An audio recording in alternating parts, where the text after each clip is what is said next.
নমস্কার, আমার প্রিয় ছাত্রছাত্রীরা, সুন্দরবন রামকৃষ্ণ আশ্রম নার্সারি ও কেজি স্কুলের অনলাইনের যে ক্লাস শুরু হয়েছে, তা আমি তোমাদের শিক্ষক চন্দন দাস তোমাদের স্ট্যান্ডার্ড 2 বিজ্ঞান ক্লাস নিচ্ছি।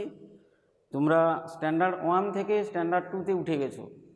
তোমরা জানো না তোমাদের ক্লাসে বিজ্ঞান ক্লাস বলে একটা ক্লাস আছে, তোমরা কিন্তু জানো না। তোমরা অনেকে বই কিনেছো, ওই যে পরিবেশ, তোমরা পরিবেশ পরিচিতি বলে একটা বই কিনেছো, দেখো পরিবেশ পরিচিতি। এই বইটা তোমাদের ক্লাসে মাঝখান থেকে পৃষ্ঠা নম্বর বলে দিচ্ছে 28 পৃষ্ঠা। 28 পৃষ্ঠা দেখো বিজ্ঞান বলে লেখা আছে, ওইখান থেকে কিন্তু তোমাদের বিজ্ঞান। আর এর আগের অংশটা ভূগোল, কিন্তু এইটা বিজ্ঞান। 28 পৃষ্ঠা থেকে তোমাদের বিজ্ঞান ক্লাস। তা আমি তোমাদের বিজ্ঞান ক্লাস নিচ্ছি। বিজ্ঞান ক্লাসে তোমাদের আছে প্রথমে পাঠের বিষয় হচ্ছে গাছপালার কথা। তোমরা তোমাদের চারিপাশে অনেক গাছপালা তোমরা দেখতে পাচ্ছ, কিন্তু তোমরা অনেকেই জানো না যে গাছের যে জীবন আছে, গাছ খাদ্য গ্রহণ করে, শ্বাস প্রশ্বাস নেয়, আবার তারা বাতাসে অক্সিজেনের যোগান দেয়, কার্বন ডাইঅক্সাইড গ্যাস গ্রহণ করে অক্সিজেন যোগান দেয়। আমরা সেই অক্সিজেন গ্যাস গ্রহণ করে আমরা কিন্তু বেঁচে আছি। আমরা যে খাদ্য খাই, সেই খাদ্যে বেশিরভাগ সব খাদ্যটাই কিন্তু আমরা গাছ থেকেই পাই। প্রত্যক্ষ বা পরোক্ষভাবে আমরা গাছ থেকে খাবার পাই। তোমাদের পাঠ্যে আছে আলোচনা, দেখো আমি পড়ে শোনাচ্ছি। আমাদের চারপাশে কত গাছপালা রয়েছে। অনেক গাছপালা আপনা থেকেই জন্মায়, আবার অনেক গাছ মানুষ সেই গাছগুলোকে মাটিতে লাগায়, এবং সেই গাছ বড় হয়ে আমাদেরকে কি করে, নানা রকম ফল দেয় এবং শাকসবজি দেয়, অক্সিজেন দেয়। তাহলে সেই গাছই আবার বৃষ্টি যোগান দেয়। সেই গাছ থেকে কিন্তু আমরা সব কিছুই পাই। এই যে গাছ থেকে আমরা পাই, সেটা তোমরা শুনলে কিন্তু আশ্চর্য হবে। গাছ শুধু কেবলমাত্র চলাফেরা করতে পারে না, কথা বলতে পারে না, আর কিন্তু গাছ সব কিছুই করতে পারে। গাছের জন্ম হয়, গাছ বড় হয়, ফুল ফল হয়, আবার একদিন মারাও যায়। কোনো না কোনো গাছ অল্প দিন বাঁচে, আবার কোনো কোনো গাছ বহু দিন বাঁচে। একই মাটিতে সব গাছ আবার জন্মায় না। তোমাদের মনে রাখতে হবে, একই মাটিতে কিন্তু সব গাছ জন্মায় না। গাছপালা থেকে আমরা পাই খাদ্য, গাছপালা থেকে আমরা কাঠ পাই, জ্বালানি পাই, ঔষধ পাই। গাছ আমাদের সমস্ত জীবজন্তুর, গাছ হচ্ছে প্রয়োজনীয় জিনিস। আমি তোমাদের যে বিজ্ঞান ক্লাসটা নিচ্ছি, বিজ্ঞান ক্লাসে আমি দেখো বোর্ডে লিখেছি গাছপালার কথা। এবারে প্রথমে আমি তোমাদের বলছি, শোনো, বিজ্ঞান শব্দের অর্থ কী। এটা তোমাদের পাঠ্য বিষয়ে নেই, কিন্তু আমাদের আগেই জানা দরকার যে বিজ্ঞান শব্দের অর্থ কী। বিজ্ঞান কথার অর্থ হচ্ছে বিশেষ জ্ঞান।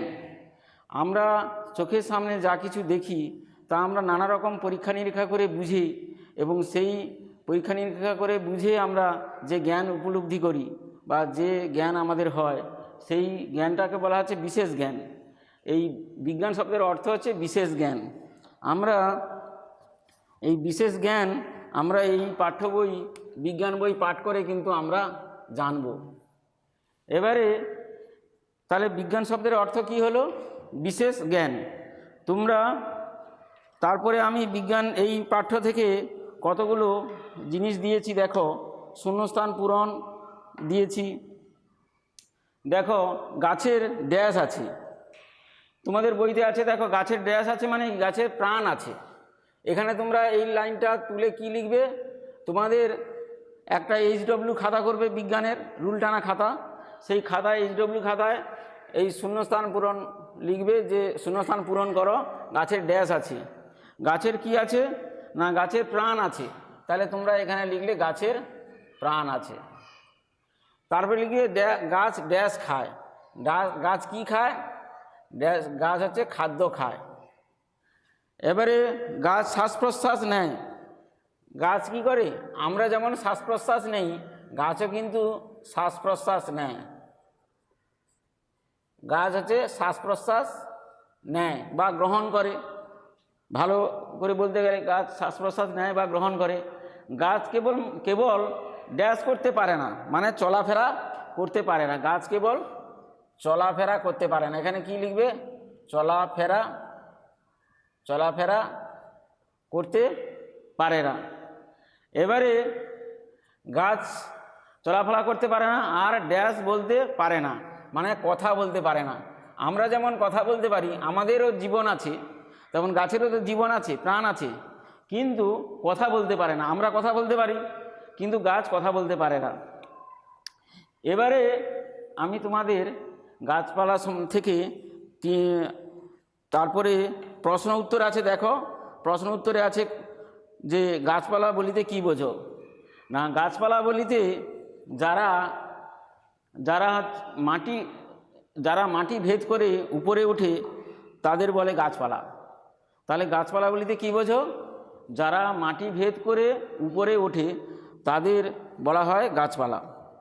আর কি থেকে গাছপালার জন্ম হয়? না, বীজ থেকে। ফলের মধ্যে যে বীজ থাকে, একটা আমের মধ্যে একটা ছবি এঁকে দেখাচ্ছি, দেখো, এর মধ্যে একটা আমের আঁটি আছে, বীজ। সেই বীজ থেকে কিন্তু নতুন গাছের জন্ম হয়। তাহলে আমরা কি থেকে গাছের জন্ম হয়? না, বীজ থেকে গাছের জন্ম হয়।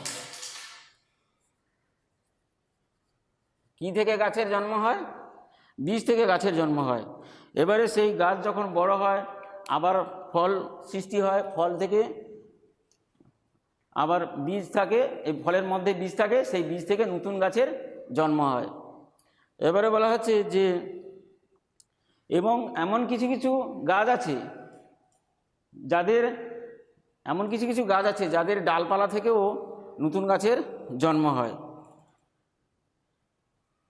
এবারে আবার পাতা থেকেও গাছের জন্ম হয়। বলে পাতা থেকে আবার গাছের জন্ম হয়। যেমন ধরো পাথরকুচি পাতা আছে, পাথরকুচি পাতা, এই পাথরকুচি পাতা থেকে নতুন গাছের জন্ম হয়। পাথরকুচি পাতা থেকে নতুন গাছের জন্ম হয়। যেমন ধরো আমরা জবা গাছের ডাল থেকে সজনে গাছ, এই সমস্ত গাছের ডাল যদি আমরা মাটিতে রোপণ করি তাহলে কিন্তু নতুন গাছ হবে, মানে সেই গাছের ডাল থেকে গাছটা তৈরি হয়ে যাবে। এবারে আমরা বলতে পারি যে তাহলে গাছের পাতা থেকে হয়, ডাঁটা থেকে হয়, আবার ডাল থেকেও নতুন গাছের জন্ম হয়। এবারে পাথরকুচি গাছের পাতায় একটা পাতার কিনারা থেকে নতুন গাছের জন্ম হয়। এবারে কি থেকে গাছের জন্ম হয়, গাছপালা জন্ম হয়, এটা তোমরা বুঝতে পারলে। এবারে বলছি যে বৃক্ষ ও লতা গাছ কাকে বলে? না, আমরা কোন কোন গাছগুলোকে বৃক্ষ গাছ বলবো আর কোন কোন গাছগুলোকে লতা গাছ বলবো? না, এমন কিছু গাছ আছে প্রকৃতিতে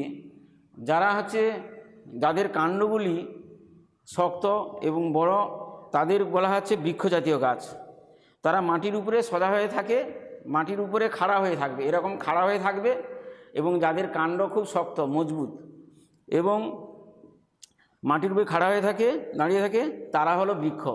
যেমন ধরো আম গাছ, বট গাছ, অশ্বত্থ গাছ, কাঁঠাল গাছ, এই জাতীয় গাছগুলি হলো বৃক্ষ জাতীয় গাছ।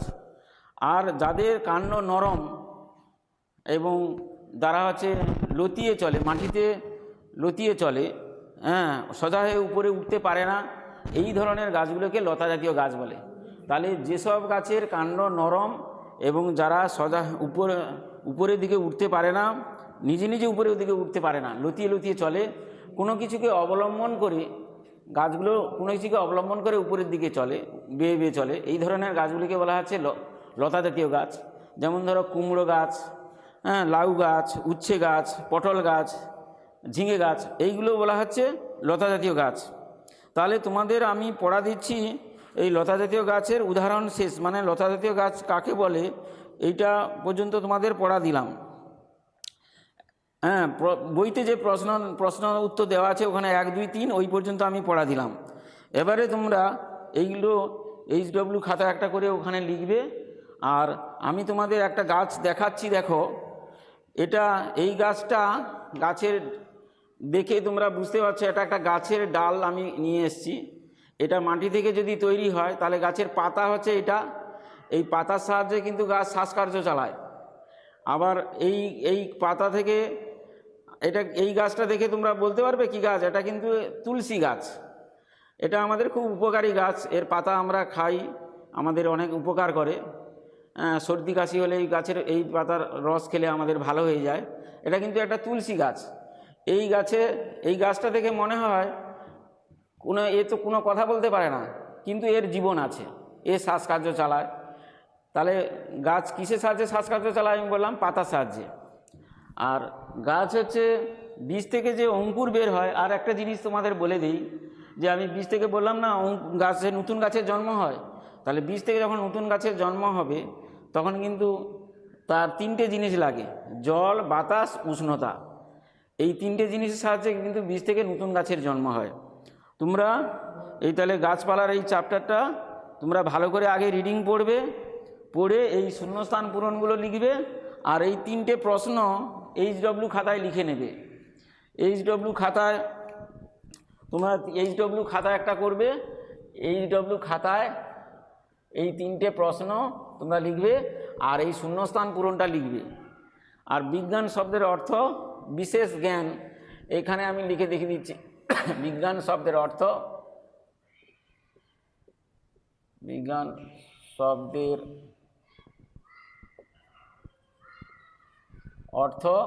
বিশেষ জ্ঞান। বিশেষ জ্ঞান এইটা কিন্তু বিজ্ঞান শব্দের অর্থ বিশেষ জ্ঞান। বিজ্ঞান শব্দের অর্থ হলো বিশেষ জ্ঞান। এইটা তোমরা বইতে লিখবে। তোমরা সবাই ভালো থাকো, পড়াশোনা করো। স্কুলে মাঝে মাঝে এসে খাতাও দেখিয়ে নিয়ে যেতে পারো। আর স্কুলের অনলাইনের ক্লাসগুলো ফলো করো। সুস্থ থাকো, ভালো থাকো। Thank you.